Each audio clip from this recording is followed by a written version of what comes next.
World government has been declared by some of the greatest leaders and influential minds of the last century. The focus of their desire is supposedly world peace. Albert Einstein said, mankind's desire for peace can be realized only by the creation of a world government.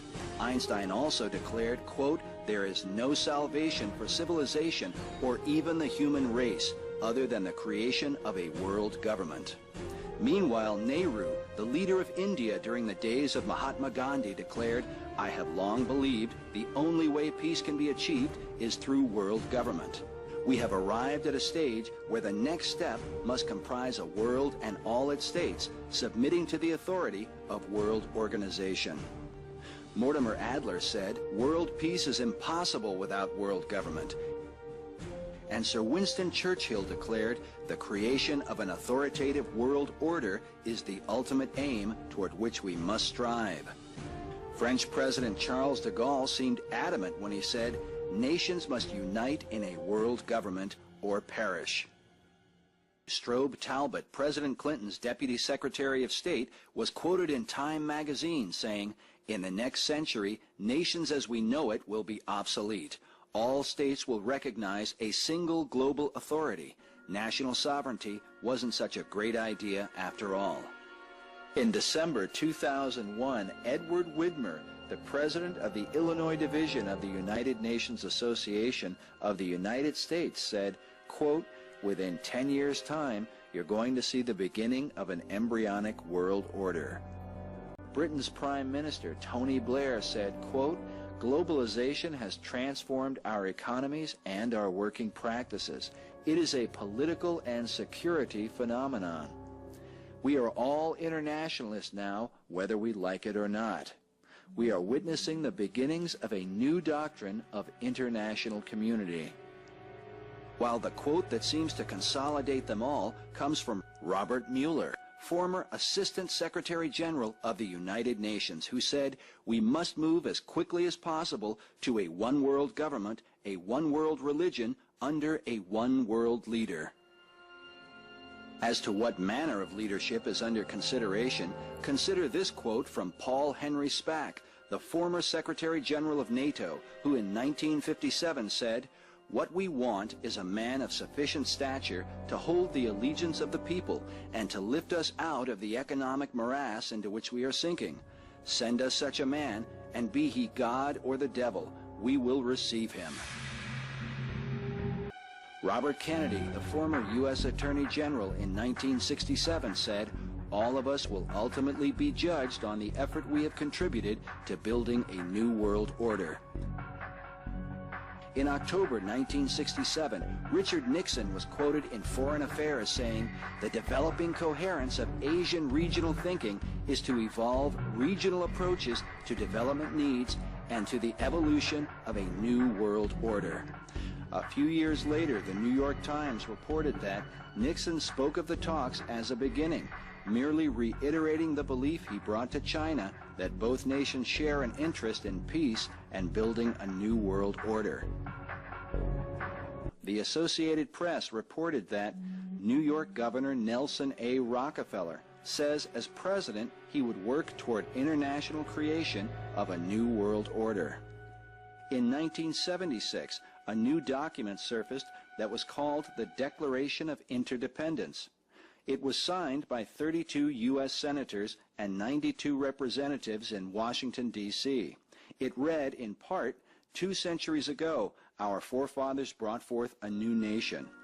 Now we must join with others to bring forth a new world order. And Henry Kissinger, in an address before the United Nations in 1975, said, so we say to all peoples and governments, let us fashion together a new world order. This New World Order goal is supposedly for the good of all mankind, as Nelson Mandela affirmed in the Philadelphia Inquirer in October of 1994, when he said, the New World Order that is in the making must focus on the creation of a world of democracy, peace, and prosperity for all. Even President Mubarak of Egypt is quoted in the New York Times saying that the renewal of the Non-Proliferation Treaty was described as important, quote, for the welfare of the whole world and the New World Order. Also, before the United Nations in 1979, Cuban dictator Fidel Castro said, "We must establish a new world order based on justice, on equity, and on peace." Mikhail Gorbachev, the former leader of the Soviet Union, made this rather disturbing association when he said, "We are moving toward a new world order, the world of communism. We shall never turn off that road." Perhaps most troubling of all is this quote from Adolf Hitler during the Second World War, who said, "National Socialism will use its own revolution for the establishing of a new world order." Historian Walter Mills, writing about World War I, described the efforts of Colonel Mandell House, the chief advisor to President Wilson, speaking of his hidden motive for involving America in the war. He wrote, "The colonel's sole justification for preparing such a batch of blood for his countrymen was his hope of establishing a new world order of peace and security." A new world order where diverse nations are drawn together in common cause to achieve the universal aspirations of mankind: peace and security, freedom, and the rule of law. And why would world government and a desire for peace and security bring about destruction? During World War I, Nicholas Murray Butler, who ironically would win the Nobel Prize for Peace, gave this mysterious address before the Union League of Philadelphia on November 27, 1915. He said, "The old world order died with the setting of that day's sun, and a new world order is being born while I speak, with birth pangs so terrible that it seems almost incredible that life could come out of such fearful suffering and such overwhelming sorrow." James Warburg of the Council on Foreign Relations, while speaking to the Senate Foreign Relations Committee on February 17, 1950, said, "We shall have world government whether or not we like it. The question is only whether world government will be achieved by consent or by conquest." An early warning against the tone of this movement was sounded by Congressman Larry P. McDonald, who even named some of those he deemed responsible, when he said, "The drive of the Rockefellers and their allies is to create a one-world government, combining supercapitalism and communism under the same tent, all under their control. Do I mean conspiracy? Yes, I do. I am convinced there is such a plot, international in scope, generations old in planning, and incredibly evil in intent." Arthur Schlesinger, Jr., in the July-August 1995 issue of Foreign Affairs said, "We are not going to achieve a new world order without paying for it in blood as well as words and money." Decades earlier, famed author H.G. Wells, who wrote such works as The Time Machine and The Invisible Man, was also a member of a controversial group known as the Fabian Socialist Society. While his science fiction books are well known, Wells also wrote a little-known work titled The New World Order, published in 1939. In it he states, "Countless people will hate the New World Order and will die protesting against it." When we attempt to evaluate its promise, we have to bear in mind the distress of a generation or so of malcontents, many of them quite gallant and graceful-looking people. So affected was he by his research on the subject that author Ralph Epperson compared the New World Order to George Orwell's 1984. He said, "It might have been George Orwell in his book 1984 that best summarized what the New World Order had in store for the world when he wrote, 'If you want a picture of the future, imagine a boot stamping on a human face forever.'" 7 days before his tragic assassination, President John F. Kennedy is alleged to have said, "There exists in this country a plot to enslave every man, woman, and child. Before I leave this high and noble office, I intend to expose this plot." But Kennedy was not the first to speak of such things. John F. Hyland, the mayor of New York from 1918 to 1925, said, "The real menace of our republic is the invisible government, which like a giant octopus sprawls its slimy length over our city, state, and nation. World War II General Douglas MacArthur said, "I am concerned for the security of our great nation, not so much because of any threat from without, but because of the insidious forces working from within." Supreme Court Justice Felix Frankfurter is quoted saying, "The real rulers in Washington are invisible and exercise their power from behind the scenes." Even President Woodrow Wilson supported such claims. Today, the White House website reports that Wilson, quote, "asserted international leadership in building a new world order." However, in 1913, Wilson wrote these words in a work titled "The New Freedom." He said, "Some of the biggest men in the United States are afraid of something. They know that there is a power somewhere so organized, so subtle, so watchful, so interlocked, so complete, so pervasive, that they had better not speak above their breath when they speak in condemnation of it." But is this secret power only at work in America? A century earlier, English Prime Minister Benjamin Disraeli wrote, "The world is governed by very different personages from what is imagined by those who are not behind the scenes." Disraeli warned of a worldwide conspiracy in 1876 when he said, "The governments of the present day have to deal not merely with other governments, with emperors, kings, and ministers, but also with the secret societies, which have everywhere their unscrupulous agents and can, at the last moment, upset all the government's plans."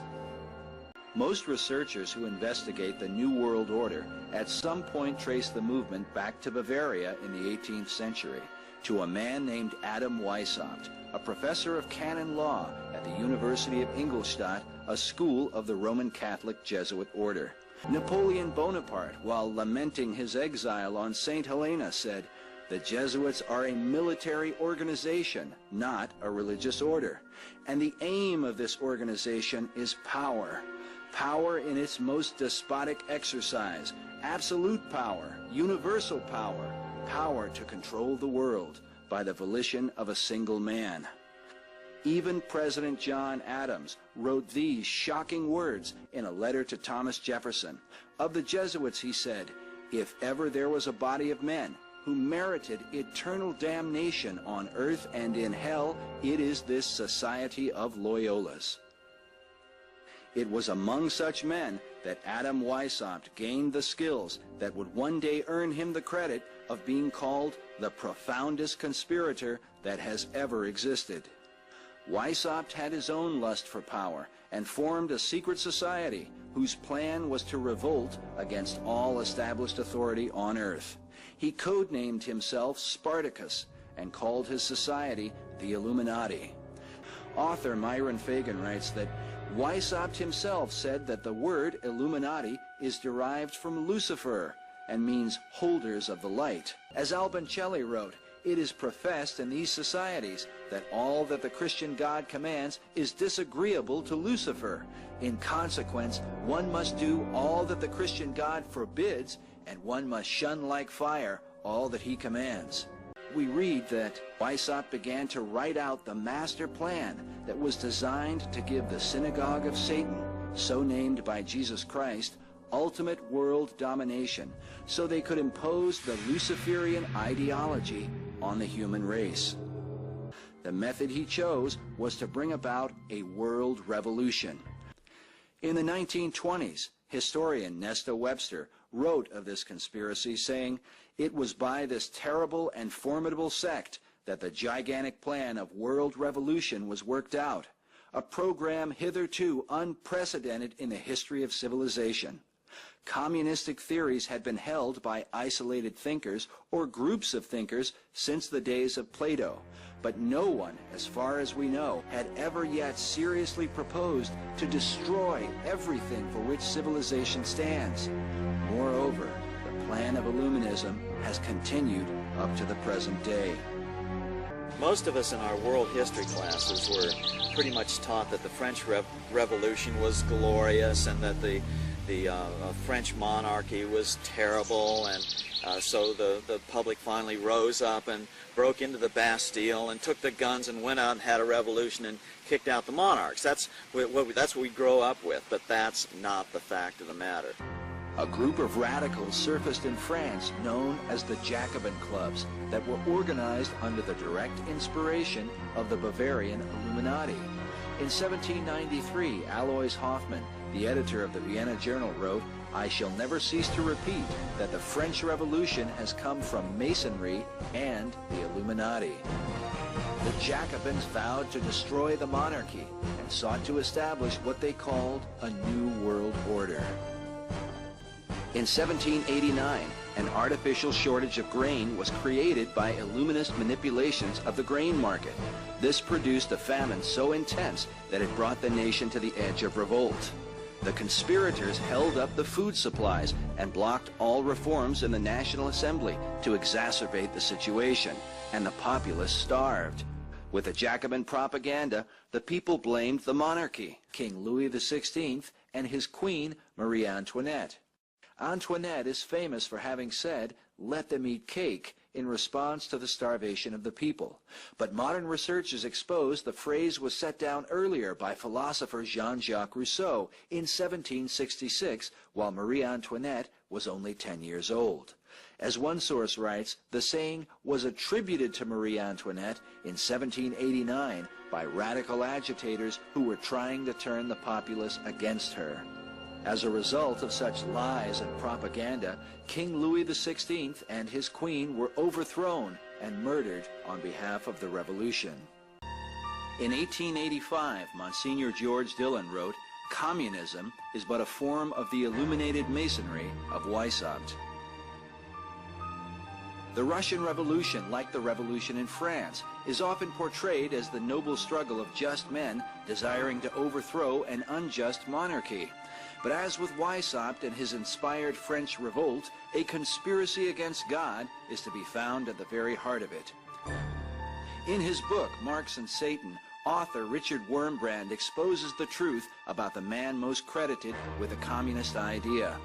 Marx began his life as a professing Christian, even writing a poem titled "The Union of the Faithful with Christ" in favor of Christianity. But by the time he finished high school, somehow his heart had turned. In another poem he wrote, "I wish to avenge myself against the one who rules above."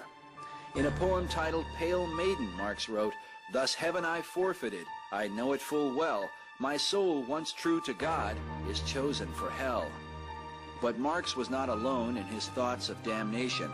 He surrounded himself with like-minded fellows at the Internationale, a working man's association with a secret agenda.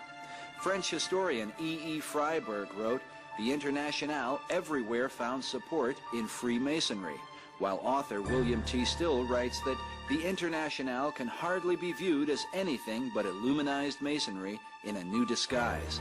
Among Marx's comrades were men like Mikhail Bakunin, who wrote, "The evil one is the satanic revolt against divine authority. Satan, the eternal rebel, the first free thinker and the emancipator of worlds." Then there was Pierre-Joseph Proudhon, who wrote, "Come, Satan, slandered by small and by kings.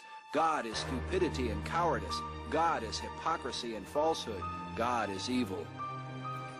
Or Heinrich Heine, called the intimate friend of Marx, who wrote, "I called the devil and he came. His face with wonder I must scan. He is not ugly, he is not lame. He is a delightful, charming man."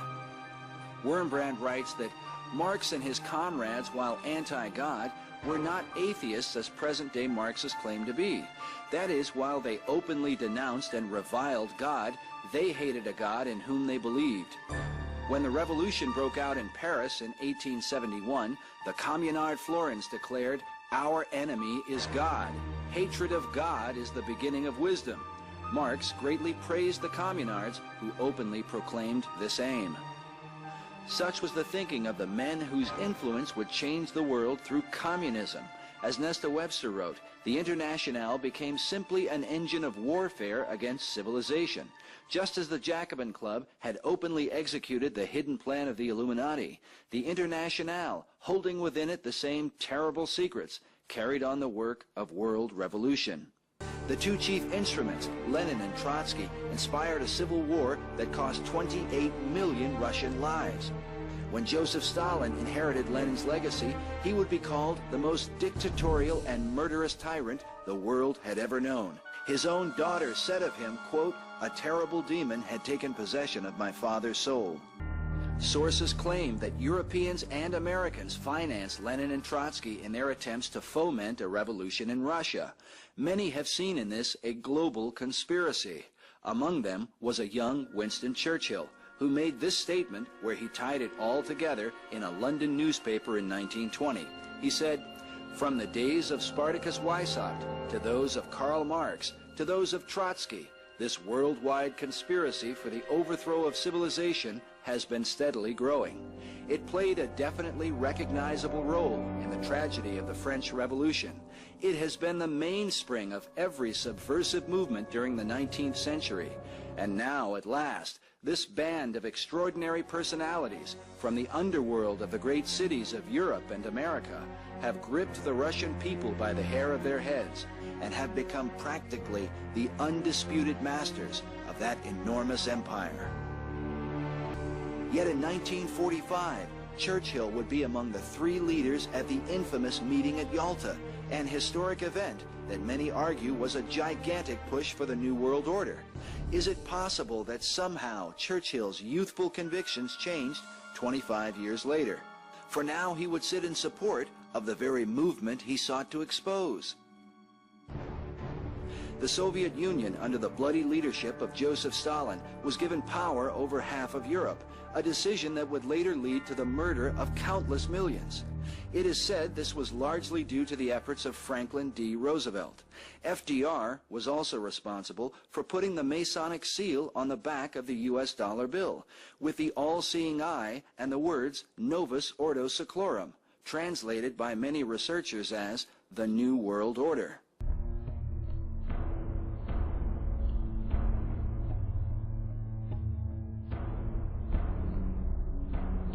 In 1830, Adam Weishaupt died at the age of 82.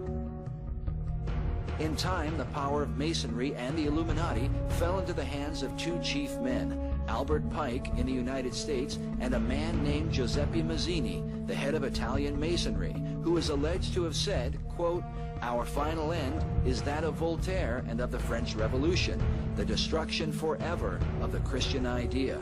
Together, Pike and Mazzini devised a diabolical plan to finally bring about the New World Order.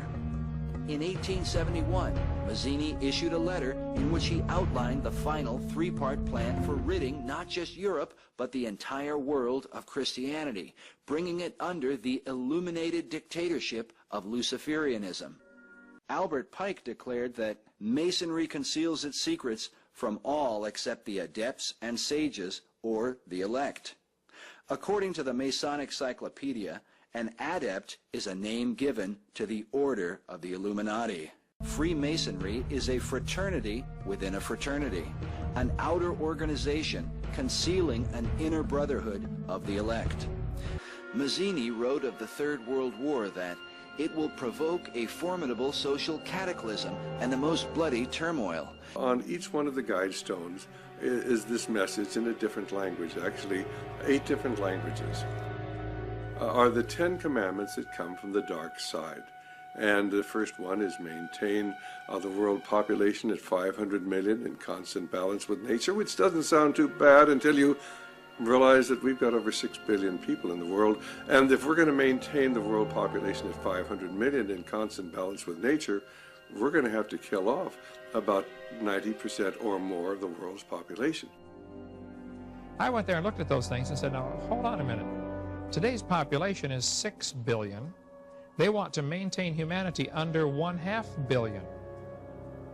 Looks like a lot of people got to die for their plan to work, which is, by the way, the plan. Jacques Cousteau said we'd have to eliminate 350,000 people a day. 1/3 of a million people a day would have to be eliminated to save Mother Earth. Bill Clinton said we need to reduce the population of the earth to 1 billion. There are a lot of folks who would like to reduce the population of the earth. Aleister Crowley taught that a global massacre would be necessary to bring about the New Age. He wrote, "There is a magical operation of maximum importance, the initiation of a new eon. When it becomes necessary to utter a word, the whole planet must be bathed in blood. Before man is ready to accept the law of Thelema, or will, the great war must be fought. This bloody sacrifice is the critical point of the world ceremony of the crowned and conquering child as Lord of the Eon." But perhaps the most disturbing comments come from New Age author Barbara Marx Hubbard. Researchers John Ankerberg and John Weldon report that due to her vast financial wealth and influence among leading world politicians and industrialists, she is having a major impact behind the scenes. She has been influenced by spirits for almost 2 decades. Hubbard says, "There have always been defective seeds. In the past, they were permitted to die a natural death. We, the elders, have been patiently waiting to take action to cut out this corrupted and corrupting element in the body of humanity." Hubbard's spirit guides gave her a vision of things to come. They told her that out of the full spectrum of human personality, 1/4 is electing to transcend, 1/4 is destructive, and they are defective seeds. Now, as we approach the quantum shift from the creature human to the co-creative human, the human who is the inheritor of God-like power, the destructive 1/4 must be eliminated from the social body. Fortunately, you are not responsible for this act. We are. We are in charge of God's selection process for planet Earth. He selects, we destroy. We are the riders of the pale horse, death. Jesus said, "Yea, the time cometh, that whosoever kills you will think that he does God a service. And these things they do unto you, because they have not known the Father, nor me. But these things have I told you, that when the time shall come, you may remember that I told you of them."